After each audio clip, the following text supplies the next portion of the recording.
धूर्त सियार रहता था। उसी जंगल में रहने वाले एक ऊंट से उसकी मित्रता थी। दोनों रोज नदी किनारे मिलते और ढेर सारी बातें किया करते थे। दोनों दोस्त घंटों नदी के पास बैठकर अपना सुख दुख बांटते थे। कहो मित्र, कैसे हो? अभी तो अच्छा हूँ, पर तुम बताओ कि तुम कैसे हो? मैं भी ठीक हूँ मित्र। बातों ही बातों में समय कैसे कट जाता उन्हें पता ही नहीं चलता। सियार अपनी प्रवृत्ति के अनुसार चालाक और धूर्त था, लेकिन ऊंट सीधा सादा और समझदार था। यूं ही दिन गुजर रहे थे। एक दिन सियार को एक कौवे ने बताया, अरे सियार, क्या तुम जानते हो कि नदी पार स्थित खेत में लगे तरबूज पक चुके हैं? अच्छा, सच में? मीठे रसदार तरबूज के बारे में सोचकर ही उसके मुंह में पानी आ गया और वह नदी पार कर जाने की तरकीब सोचने लगा। लेकिन उसके लिए नदी पार कर पाना संभव नहीं था। कितनी बड़ी नदी है, मैं कैसे नदी पार करूंगा? मुझे तो तैरना भी नहीं आता। लेकिन तरबूज खाना भी तो जरूरी है। वह तरबूजों का लालच अपने मन से निकाल नहीं पा रहा था। अंत में उसे अपने मित्र ऊंट की याद आई। अरे याद आया, मेरा दोस्त ऊंट भी तो है। चलकर मैं उससे सहायता मांगता हूँ। और वह तुरंत उससे मिलने चल पड़ा।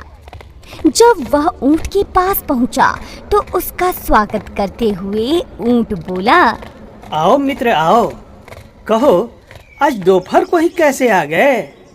हम तो शाम को नदी किनारे मिलने वाले थे। मित्र, मैं तुम्हें नदी पार के खेत में लगे तरबूज के बारे में बताने आया हूँ। क्या बताने आए हो? मुझे पता लगा है कि वहाँ के सारे तरबूज पक गए हैं। अच्छा? और मैं जानता हूँ कि तुझे तरबूज काफी पसंद है। हाँ हाँ, बहुत पसंद है।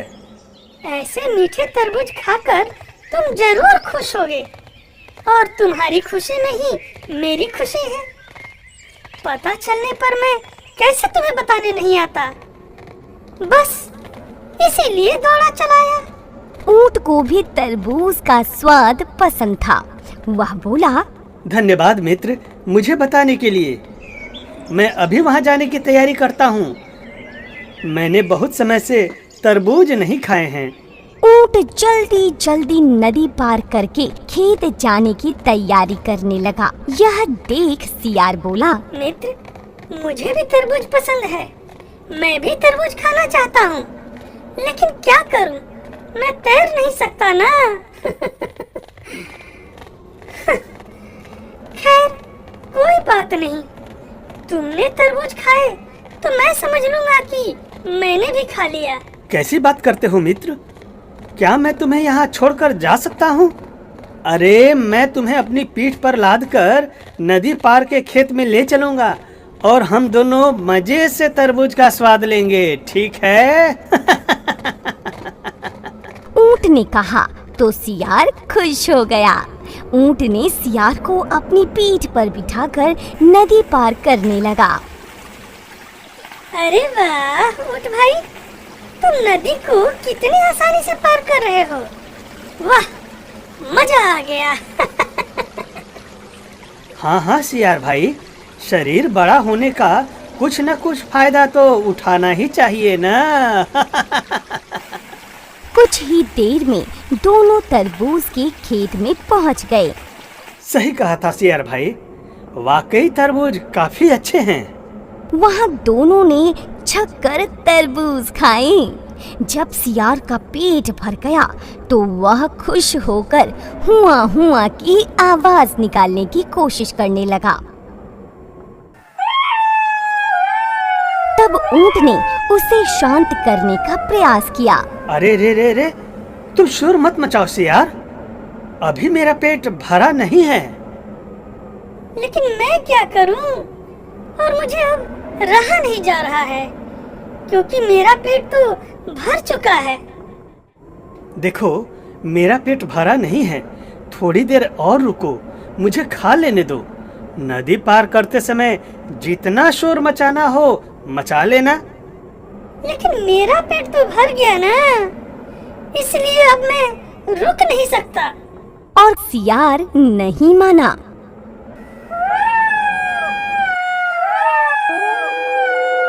सियार की आवाज खेत के कुछ दूरी पर रहने वाले किसान के कानों में पड़ गई। वह समझ गया कि खेत में कोई घुस आया है। हाथ में लाठी लेकर वह खेत की तरफ दौड़ा। अरे अरे कौन है मेरे खेत में? अभी आ रहा हूँ। दूर से किसान को देखकर सियार पहले ही भागकर एक पेड़ के पीछे छुप गया था, लेकिन अपने विशाल शरीर के कारण ऊंट के लिए कहीं छिपना संभव नहीं था, इसीलिए वह वहीं खड़ा रह गया। अपने खेत में ऊंट को देखकर किसान आग बबूला हो गया। अरे इस ऊंट ने तो मेरा सारा खेत बर्बाद कर दिया। अभी बताता हूँ इसे। और किसान ने लाठी से पीटना शुरू कर दिया और पीटते पीटते खेत से बाहर खदेड़ दिया। अब कभी मेरे खेत में आने का साहस मत करना शैतान।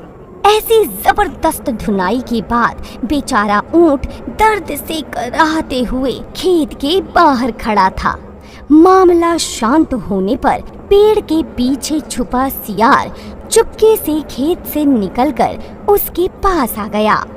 सियार को देखकर ऊंट ने गुस्से में पूछा, अरे सियार, जब तुमने तरबूज खा लिया तो इतना ज्यादा शोर मचाने की क्या जरूरत थी? तुम्हारे चिल्लाने की आवाज सुनकर ही वह किसान मेरे पास आ गया और मेरी पिटाई करने लगा, और ये सब सिर्फ तुम्हारे कारण ही हुआ। तब सियार ने कहा, ऊंट भैया, माफ कर दो, मेरी वजह से तुम्हें मार पड़ गई। अरे जब मैं तरबूज खा रहा था तो मेरा पेट पहले भर गया था यार, और जब मेरा पेट भर जाता है तो जब तक मैं हुआ की आवाज ना निकालूं मेरा खाना ही नहीं पचता। लेकिन मेरा पेट तो भरा नहीं था ना, और तुम अपने भोजन पचाने की चिंता करने लगे। क्या तुम्हें मेरी दोस्ती का जरा भी ख्याल नहीं आया? ख्याल तो था, लेकिन मैं क्या कर सकता था ऊंट भैया? क्या कर सकता था? तुम्हें सिर्फ अपनी ही चिंता थी, मेरी नहीं। सियार का उत्तर सुनकर ऊंट को बहुत क्रोध आया था, लेकिन वह चुप रहा। ऊंट चुपचाप नदी की ओर बढ़ने लगा। पीछे से सियार भी नदी के पास पहुंच गया और ऊंट की पीठ पर बैठ गया। मार खाने के बाद भी ऊंट ने सियार को अपनी पीठ पर बैठा लिया, लेकिन ऊंट मार पड़ने से बहुत दुखी था, जबकि सियार मन ही मन खुश हो रहा था। ऊंट को मार खाता देख मुझे बड़ी शांति मिली।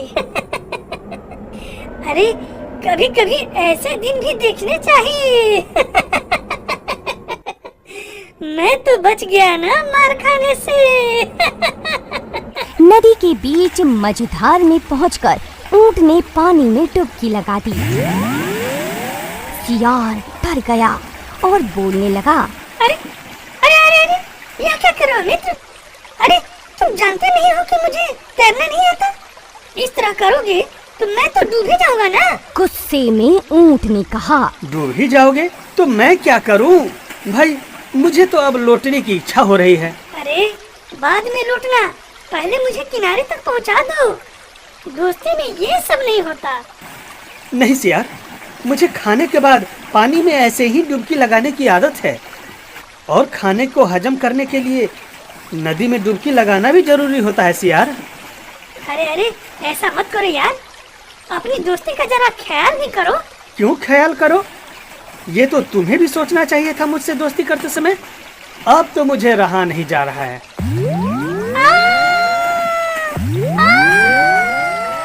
अब सियार को समझ आ गया कि ऊंट उसके किए का बदला ले रहा है, लेकिन अब बहुत देर हो चुकी थी, क्योंकि ऊंट पहले भी सियार से कई बार धोखा खा चुका था।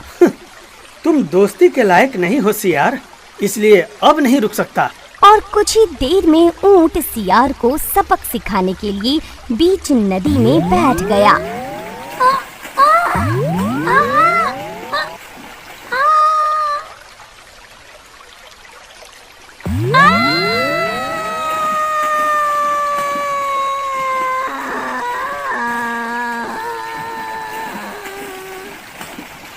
सियार को तैरना नहीं आता था, इसीलिए सियार नदी में डूब गया और बह गया। फिर ऊंट ने बहुत आसानी से नदी को पार कर लिया। आज ऊंट ने सियार को उसके करने की सजा दे दी थी। इस कहानी से यह सीख मिलती है कि किसी के साथ बुरा करने का नतीजा खुद के लिए भी बुरा ही होता है। जो बोओगे वही काटोगे, यानी आप दूसरों के साथ जैसा व्यवहार करेंगे वे भी आपके साथ वैसा ही व्यवहार करेंगे। साथ ही यह कहानी सिखाती है कि अगर कोई सिर्फ आपका फायदा उठाता है और तकलीफ में आपका साथ नहीं देता तो बहुत अच्छा बने रहने का कोई फायदा नहीं है। जैसे को तैसा की नीति अपनानी चाहिए और स्वार्थी व धूर्तों को उनके किए का सबक सिखाना ही चाहिए। यह कहानी एक जंगल की है जहाँ 3 बैल एक साथ रहा करते थे, जिसमें एक का नाम हीरा, दूसरे का मोती और तीसरे का पन्ना था। तीनों में अच्छी मित्रता थी। तीनों बैल एक साथ जंगल में घास चरने जाया करते थे और बिना किसी राग द्वेष के हर चीज आपस में बांटते थे। इसकी वजह से वे सुरक्षित भी थे। उसी जंगल में शेरू नाम का एक शेर भी था जो बहुत ही खूंखार था।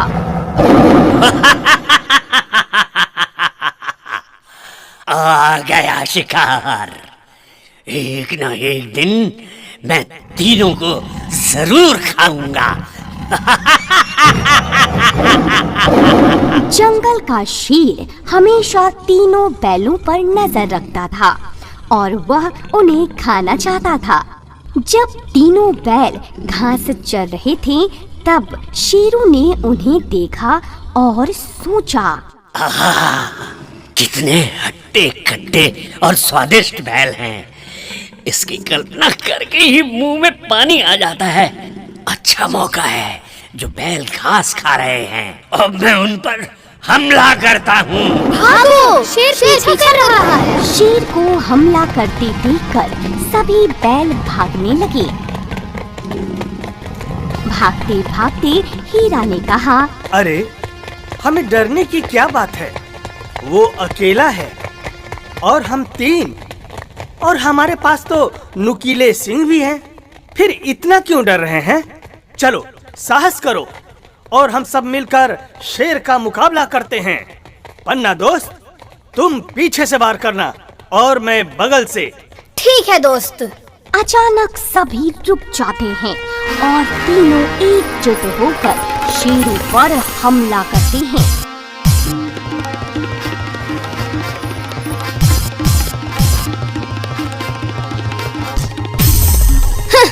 भाग गया दुश्मन। हाँ हाँ, अगर हम एक साथ रहे तो शेर को भी हरा सकते हैं। सही बात है। जब तक हम लोग साथ रहेंगे हमें किसी से भी डरने की जरूरत नहीं है।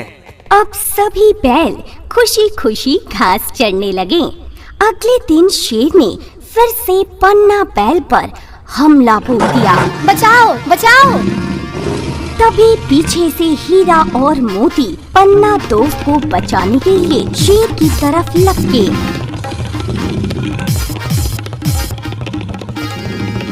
और अपने नुकीले सींगों से मार मार कर शेर को घायल करके भगा दिया।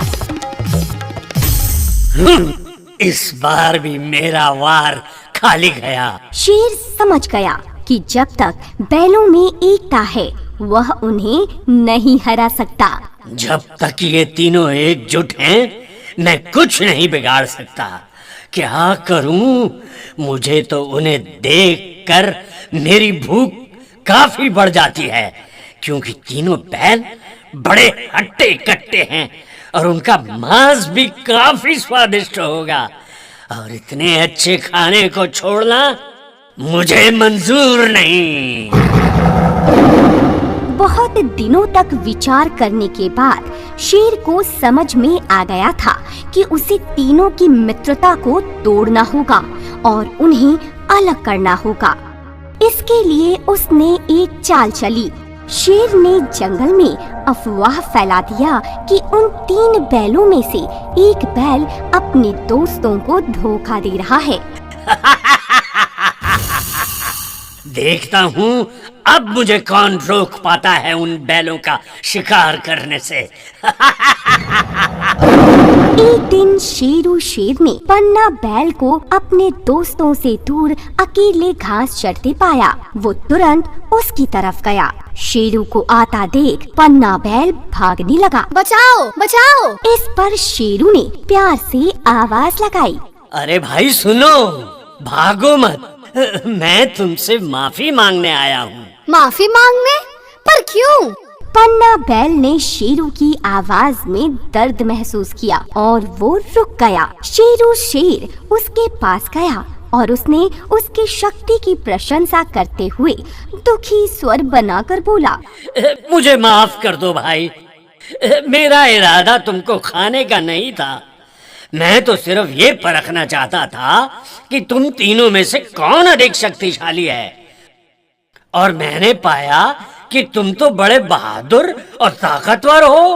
अच्छा? परंतु तुम्हारे दोस्त तुम्हें कमजोर समझते हैं और तुम्हारी इसी बहादुरी का फायदा वे दोनों उठाते हैं। मैं तुम्हें अंदर की बात बताता हूँ, वे दोनों तुमसे बहुत घृणा करते हैं और तुम्हें सबक सिखाना चाहते हैं। उनके कहने पर ही मैंने तुम पर हमला किया था। वे दोनों तुम्हारे दोस्त नहीं हैं, तुमसे सिर्फ दिखावे का प्रेम करते हैं, दिल से नहीं, समझे? नहीं नहीं, ऐसा नहीं हो सकता। ऐसा क्यों नहीं हो सकता?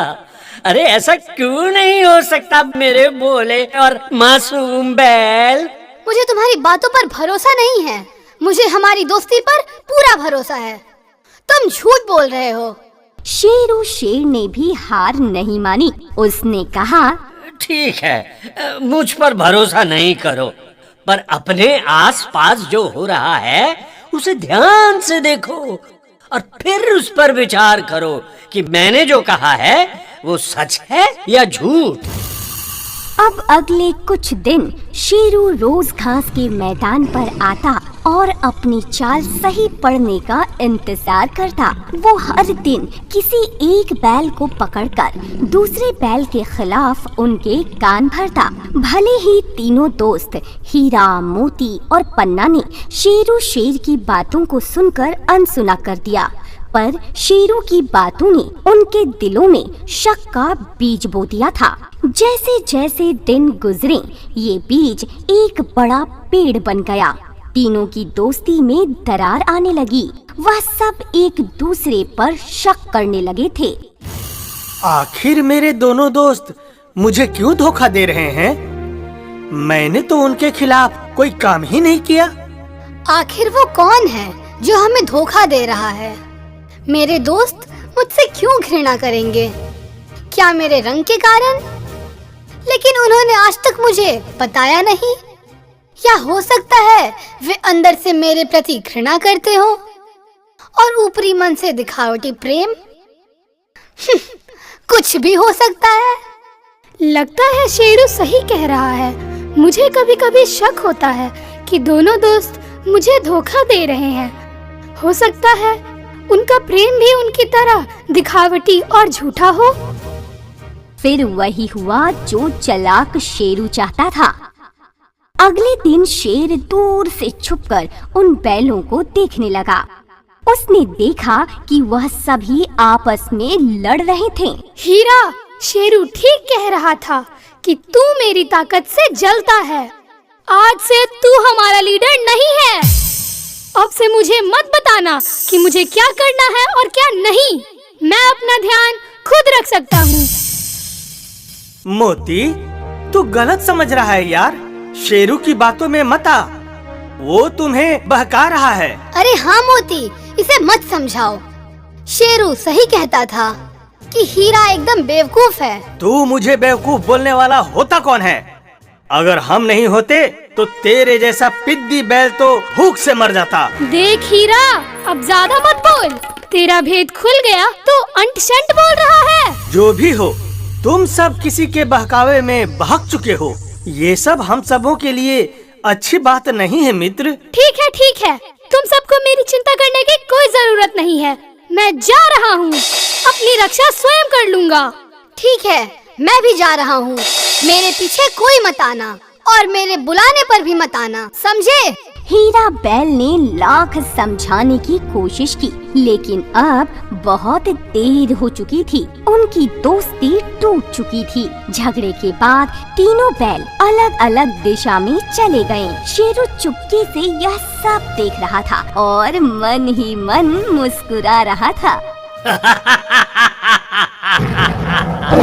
कितना मजा आ रहा है। अब आया है ऊंट पहाड़ के नीचे। इन बेवकूफ बैलों को पता ही नहीं है कि आगे क्या होने वाला है।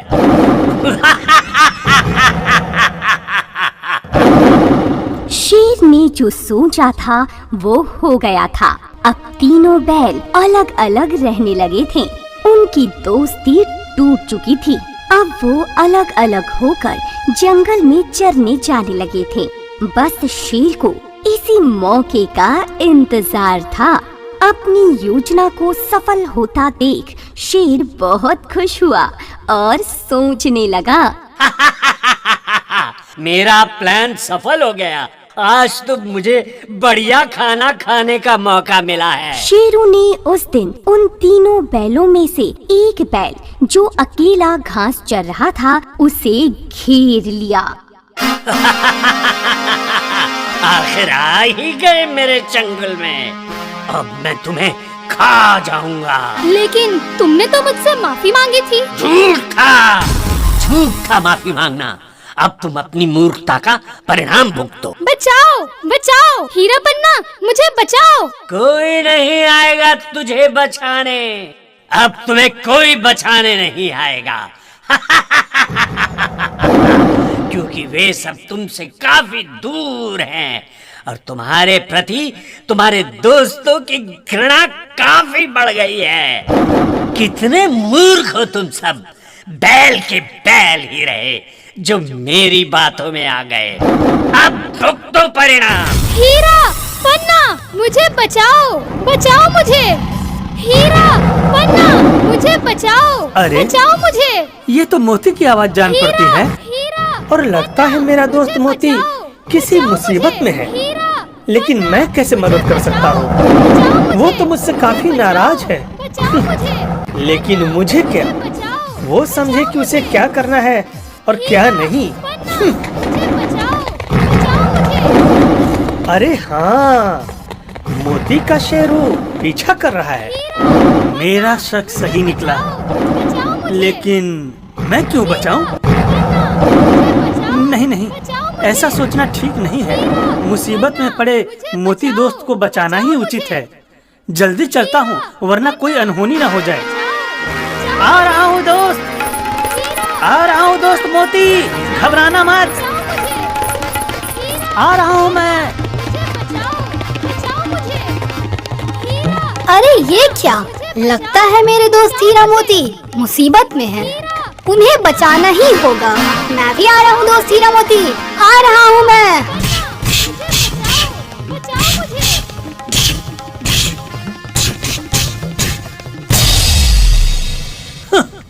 भाग गया दुश्मन। मुझे माफ कर दो दोस्त, मुझसे बड़ी गलती हो गई जो अपने प्रिय दोस्तों को छोड़कर एक दुश्मन के बहकावे में आ गया था। कोई बात नहीं।